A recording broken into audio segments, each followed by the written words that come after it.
नमस्कार दोस्तों, स्वागत है आपका ओनली स्टडी 101 के प्लेटफॉर्म पे। दोस्तों आज जो है हम भारतीय संविधान के भाग को जानेंगे कि किस भाग में कौन सा प्रावधान दिया रहता है और उससे संबंधित अनुच्छेद क्या है। दोस्तों जो है भाग से सवाल जो है जीके रिलेटेड हर कंपटीशन में लगभग पूछा जाता है, जैसे कि स्टेट पीसीएस हो गया, यूपी ट्रिपल एससी हो गया, सुपर टेट हो गया, बीएड प्रवेश परीक्षा हो गया, एसएससी हो गया, रेलवे बैंकिंग, यहाँ तक कि जहाँ पर भी जीके से रिलेटेड सवाल पूछा जाता है वहाँ पर जो है संविधान के भाग से सवाल जरूर पूछा जाता है। तो इसको जो है आइए हम जो है बहुत ही आसानी से याद करते हैं और देखते हैं कि संविधान के किस भाग में कौन सा प्राविधान दिया हुआ है। तो आइए देखते हैं दोस्तों। अब देखते हैं संविधान के प्रमुख भाग। यह जो है भाग है, प्रावधान है, फिर अनुच्छेद है। तो भाग 1 में जो है संघ एवं उसके राज्य क्षेत्र हैं दिए गए हैं। क्या दिया गया है? भाग 1 में संघ एवं उसका राज्य क्षेत्र और अनुच्छेद है 1 से 4 तक। भाग 2 में है नागरिकता। भाग 2 में क्या है? नागरिकता, अनुच्छेद 5 से 11 तक। यानी नागरिकता का प्रावधान क्या है, कहाँ पे है? भाग 2 में है। अनुच्छेद कहाँ संबंधित है? 5 से 11। यानी नागरिकता में क्या दिया गया है कि कौन भारत का नागरिक होगा, कौन भारत का नहीं नागरिक होगा, किस परिस्थिति में आपकी नागरिकता छीन ली जाएगी और कब आप भारत के नागरिक माने जाएंगे, आपको नागरिकता किन परिस्थितियों में दिया जा सकता है। इन सब का प्रावधान कहाँ पे है? भाग 2 में है। भाग 3 में है मौलिक अधिकार। भाग 3 में क्या है? मौलिक अधिकार यानी फंडामेंटल राइट है और यह जो है अनुच्छेद 12 से 35 तक दिया गया है। दोस्तों हमारे 6 मौलिक अधिकार होते हैं, जिसके लिए हम एक डिटेल्ड वीडियो लाएंगे और उसमें देखेंगे कि हमारे कौन कौन से मौलिक अधिकार हैं। तो हमारे कितने मौलिक अधिकार हैं? 6 मौलिक अधिकार हैं। और मौलिक अधिकार संविधान के किस भाग में है? तो भाग 3 में है। भाग 4 में है नीति निर्देशक तत्व। भाग 4 में क्या है? नीति निर्देशक तत्व। अनुच्छेद 36 से लेकर के 51 तक। कहाँ तक?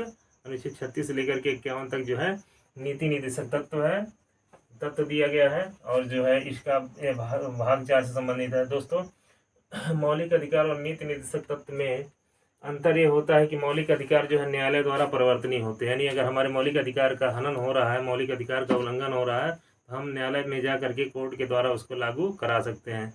लेकिन नीति निर्देशक तत्व को जो है न्यायालय के द्वारा परिवर्तनीय नहीं कराया जा सकता, न्यायालय के द्वारा लागू नहीं कराया जा सकता। ये ही विशेष अंतर है। ये भी कभी कभी सवाल कंपटीशन में पूछ लिया जाता है कि राज्य के नीति निर्देशक तत्व और मौलिक अधिकार में अंतर क्या है। तो अंतर यह है कि जो है मौलिक अधिकार न्यायालय द्वारा परिवर्तनीय है और नीति निर्देशक तत्व यानी DPSP, directive principle of state policy जो है वह जो है न्यायालय द्वारा परिवर्तनीय नहीं है। आइए अब देखते हैं अगला। भाग 4A मूल कर्तव्य है। क्या है? भाग 4A मूल कर्तव्य और इसको 42वें संविधान संशोधन अधिनियम 1976 द्वारा जोड़ा गया था और ये जो है आर्टिकल 51 में इससे संबंधित प्रावधान दिया गया है। तो इसको आप याद रखेंगे कि मूल कर्तव्य जो है कहाँ पे है? भाग 4A में है। और इसको जो है स्वर्ण सिंह समिति की अनुशंसा पर जो है, सिफारिश पर जो है संविधान में जोड़ा गया था। कब जोड़ा गया था? 1976 में 42वें संविधान संशोधन अधिनियम द्वारा। किसके द्वारा, किसके सिफारिश पे? तो सरदार स्वर्ण सिंह समिति की अनुशंसा पे। आगे देखते हैं। भाग 5 में है संघ। भाग 5 में क्या है? संघ यानी संघ से संबंधित प्रावधान, जैसे कि संघ का शासन कैसे होगा, राष्ट्रपति, प्रधानमंत्री, इससे संबंधित प्रावधान कहाँ पे है? भाग 5 में है, अनुच्छेद 52 से लेकर के 151 तक। और यही भाग 6 में जो है राज्य से संबंधित प्रावधान दिए गए हैं, यानी राज्य का संचालन कैसे होगा, इससे संबंधित प्रावधान कहाँ पे है? भाग 6 में है, अनुच्छेद 152 से लेकर के 237 तक है। भाग 7 जो है इसको जो है निरस्त कर दिया गया है, निरसित कर दिया गया है। भाग 8 में जो है संघ राज्य क्षेत्र दिया गया है। क्या दिया गया है? संघ राज्य क्षेत्र। यानी 5 में हो गया संघ, 6 में हो गया राज्य और 7 निश्चित है। 8 जो है 7 मतलब समाप्त, 7 मतलब समाप्त और 8 जो है संघ और राज्य क्षेत्र यानी केंद्र शासित प्रदेश से संबंधित प्रावधान दिया गया है। कहाँ पे? भाग 8 में। और अनुच्छेद 239 से लेकर के 242 तक। भाग 9 में है पंचायतें। भाग 9 में क्या है? पंचायत से संबंधित प्रावधान दिया गया और पंचायत को जो है 73वें संविधान संशोधन अधिनियम 1992 के द्वारा संविधान में जोड़ा गया था और इससे संबंधित अनुच्छेद है 243 से लेकर के 2 तक। तो याद रखेंगे कि पंचायत को कब लाया गया था? 73वें संविधान संशोधन अधिनियम 1992 के द्वारा और ये इससे संबंधित प्रावधान जो है भाग 9 में है। 9A यानी 9क में जो है नगर पालिका दिया गया है, नगर पालिका का प्रावधान किया गया है। और इसको जो है 74वें संविधान संशोधन अधिनियम 1992 द्वारा अंतः स्थापित किया गया था। नहीं, इसको जो है 74वें संविधान संशोधन अधिनियम 1992 द्वारा जोड़ा गया था। इससे संबंधित अनुच्छेद है 243 तय से लेकर के 243 या 6 तक। दिन है भाग 9ख सहकारी समितियां हैं। भाग 9ख में क्या है, सहकारी समितियां, और इसको जो है 97वें संविधान संशोधन अधिनियम 2011 के द्वारा जोड़ा गया था। इससे संबंधित अनुच्छेद जो है 243 या ज वह से लेकर के या न तक है। तो दोस्तों आप इसको जरूर याद रखेंगे। पंचायत जो है 73वें संविधान संशोधन अधिनियम द्वारा भाग 9 में जोड़ा गया। नगर पालिका 9A जो है 74वें संविधान संशोधन अधिनियम 1992 के द्वारा जोड़ा गया। और भाग 9ख जो है सहकारी समितियां 97वें संविधान संशोधन अधिनियम 2011 द्वारा जोड़ा गया। अक्सर ये जो है प्रतियोगी परीक्षाओं में पूछ लिया जाता है। अब देखते हैं भाग 10 में क्या है। तो भाग 10 में SC और ST से संबंधित क्षेत्रों का वर्णन किया गया है। कहाँ पे, भाग 10 में। और अनुच्छेद 244 से लेकर के 244A तक, 244 से लेकर के 244 तक, 244A तक। आगे देखते हैं भाग 11। भाग 11 में क्या है, संघ और राज्यों के बीच संबंध, यानी केंद्र और राज्य के बीच जो संबंध है वो कहाँ पे है, भाग 11 में दिया गया है। और इससे संबंधित अनुच्छेद है 245 से लेकर के 263 तक। दिन है भाग 12। भाग 12 में क्या है, वित्त संपत्ति संविदाएं और बाद, यानी वित्त संपत्ति संविदाएं और बाद, इससे संबंधित प्राविधान जो है संविधान के अनुच्छेद 264 से लेकर के 300A में है। और इस भाग किसमें है, तो भाग 12 में है। भाग 13 में क्या दिया गया, भारत के भीतर व्यापार वाणिज्य एवं समागम की स्वतंत्रता।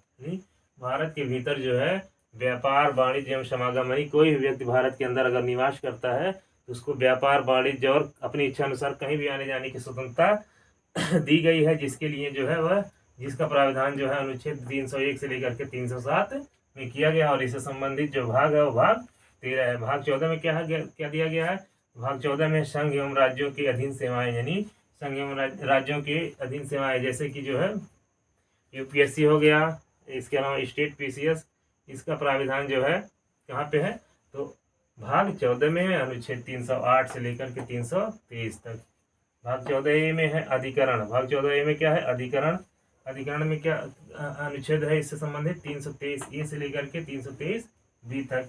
भाग 15 में क्या है, निर्वाचन। निर्वाचन से संबंधित, इलेक्शन से संबंधित जितने भी प्रावधान हैं वो कहाँ पे दिए गए हैं, भाग 15 में दिए गए हैं। याद रखिएगा कि ये बहुत ही इंपॉर्टेंट है। निर्वाचन से संबंधित सारे प्रावधान का भाग 15 में है। और अनुच्छेद 324 से लेकर के 329 तक। अब आगे है भाग 16। भाग 16 में क्या है, कुछ वर्गों के लिए विशेष उपबंध। कुछ वर्गों के लिए विशेष उपबंध किया गया है, कहाँ पे, भाग 16 में, अनुच्छेद 330 से लेकर के 342 तक। देन है भाग 17। भाग 17 में क्या है, राजभाषा है। भाग 17 में क्या है, राजभाषा, अनुच्छेद 343 से लेकर के 351 तक। भाग 18 में क्या है, तो भाग 18 में आपात उपबंध। भाग 18 में क्या है, आपात उपबंध, 352 से लेकर के 360। इसमें 352, 356 और 360। 352 क्या है, 352 जो है, अगर कोई बाह्य आक्रमण हो जा रहा है ऐसी स्थिति में जो है। 356 क्या है, किसी राज्य में संवैधानिक तंत्र विफल हो जा रहा है तो उस समय 356 का इस्तेमाल करके वहाँ पे राष्ट्रपति शासन लगाया जाता है। और 360 क्या है, वित्तीय आपात है। तो आपात उपबंध कहाँ पे है, भाग 18 में है। भाग 19 में क्या है, फर्केण, यानी मिसलेनियस है। मिसलेनियस प्रावधान कहाँ पे दिए गए हैं, 361 से लेकर 367 अनुच्छेद के अंतर्गत। और भाग है 19। भाग 20 में क्या है, संविधान संशोधन, और इससे संबंधित अनुच्छेद क्या है, 368, यानी भाग 20 क्या है, संविधान संशोधन है, और इससे संबंधित अनुच्छेद 368। भाग 21 क्या है, अस्थायी संक्रमणकालीन और विशेष उपबंध, यानी अस्थायी संक्रमणकालीन और विशेष उपबंध संबंधित प्रावधान किसमें है, भाग 21 में, अनुच्छेद 369 से लेकर के 392 तक। भाग 22 में क्या है, संक्षिप्त नाम प्रारंभ हिंदी में प्राधिकृत पाठ, और इससे संबंधित अनुच्छेद है 393 से लेकर के 395 तक। तो दोस्तों इसको हमने बहुत ही कम समय में कवर करने का प्रयास किया है, यहाँ तक कि बहुत ही कम समय में इसको हमने देखा है। अगर ये वीडियो आपको ज्ञानवर्धक लगे, इससे जो है आपको कुछ भी फायदा हो, तो मेरे चैनल को सब्सक्राइब जरूर करें। धन्यवाद।